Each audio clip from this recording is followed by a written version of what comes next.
Hello everyone, welcome to GLOBO, a video series to help you learn English. We will continue our study of verbs.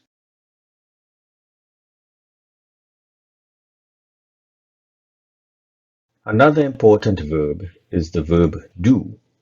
Do is often used as an auxiliary verb. It is used for emphasis. For instance, the boys swim. The boys swim?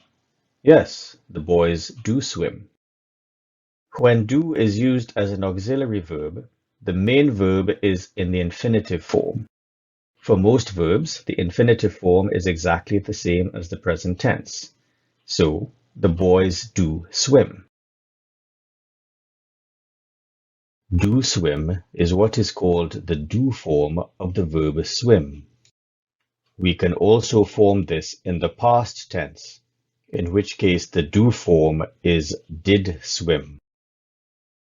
This is the verb table for the verb do. As we just saw, the past tense of do is did. This is slightly irregular. The third person singular in the present tense is does, which is also slightly irregular.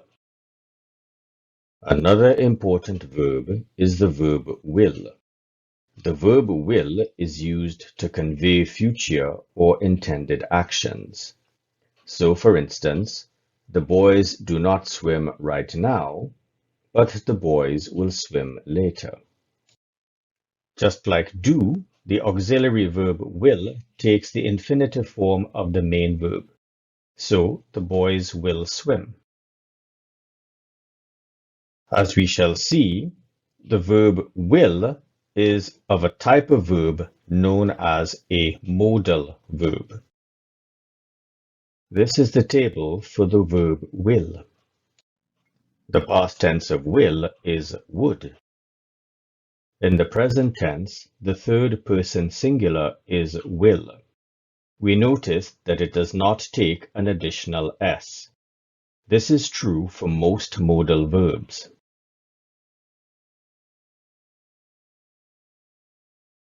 Here in the table, we have more modal verbs. We have can in the present tense or could in the past tense to represent ability. We have may and might to represent permission or possibility.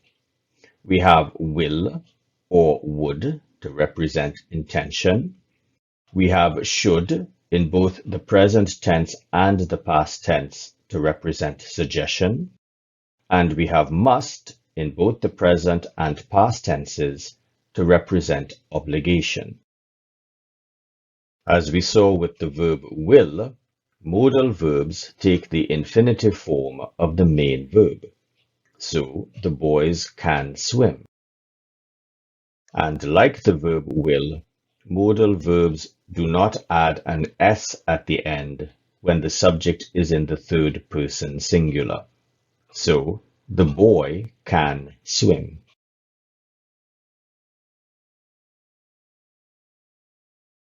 Now, let's look at the sentence, the boys are swimming. And suppose we wanted to say the exact opposite.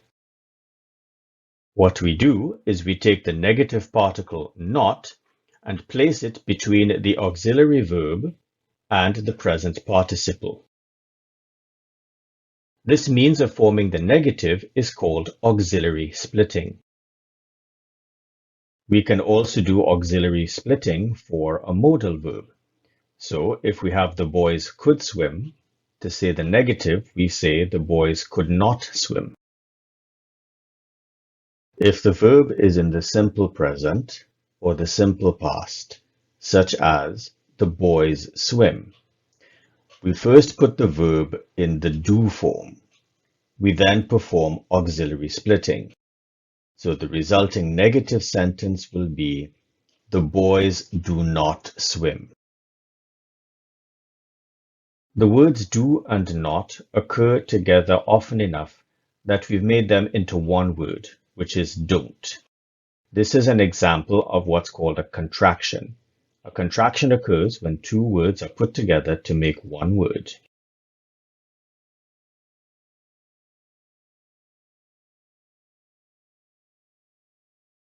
Now let's look at another verb, the verb chase. The verb chase requires two nouns, a noun that represents who's doing the chasing, and a noun that represents what is being chased. The noun that represents who is doing the chasing is called the subject of the verb, and the new noun that represents what is being chased is called the object. A verb that takes two nouns in this way, a subject and an object, is called a transitive verb. The object is a phrase formed in the same way as the subject. So, for example, the small black dog. The overall sentence would then be, the tall boy chased the small black dog.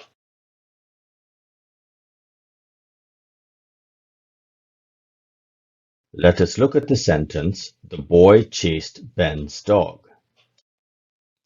If we already know that we are talking about the boy, we can replace the boy with a single shorter word. This word is called a pronoun. Because the boy is the subject of the sentence, we would need to replace the boy with a subject pronoun. If instead we were talking about Ben's dog, we could replace Ben's dog with a pronoun. Because Ben's dog is the object of the verb, we use an object pronoun. If instead Ben is the topic of what we're talking about, then we can replace Ben with a pronoun. Because Ben is the possessor of the dog, we would replace Ben's with a possessive pronoun. Here is the complete table of subject, object, and possessive pronouns. As a whole, these pronouns are called personal pronouns. First, we see that the pronoun has to agree with the noun in terms of whether it's singular or plural, and in terms of whether the noun is the first person, that is the speaker, the second person, the person being spoken to, or the third person, some other person. Finally, for the third person singular, there are four forms of each pronoun. There are forms for whether the noun is a person, whether the noun is a person known to be male, whether the noun is a person known to be female, or if the noun is a non-person. Another important pronoun is the demonstrative pronoun this, as in this is Adam, or this is Ben. The pronoun this is used to point at something. This can also be used to denote possession. For example, this is my dog. The demonstrative pronoun in the plural is these, as in these are Adam and Ben.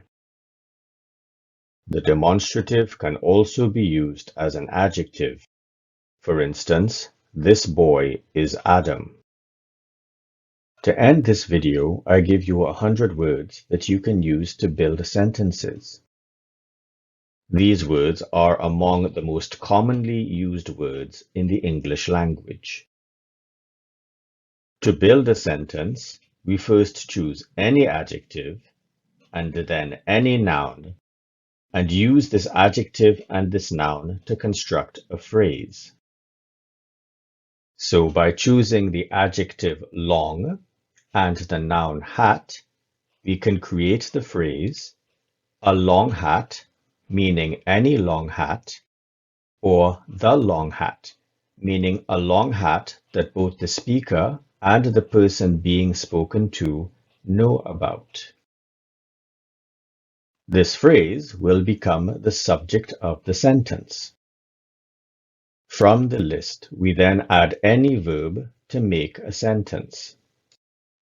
So, if we choose the verb speak, we can make the sentence, the long hat speaks, meaning in the present. The long hat is speaking, to emphasize that this is happening right now. Or, the long hat speaked in the past. I should point out here that the form speaked is not standard. However, it will certainly be understood. The main point here is that this exercise is to help you learn to build sentences. In the last column called Object, a plus sign indicates that the sentence should also take an object.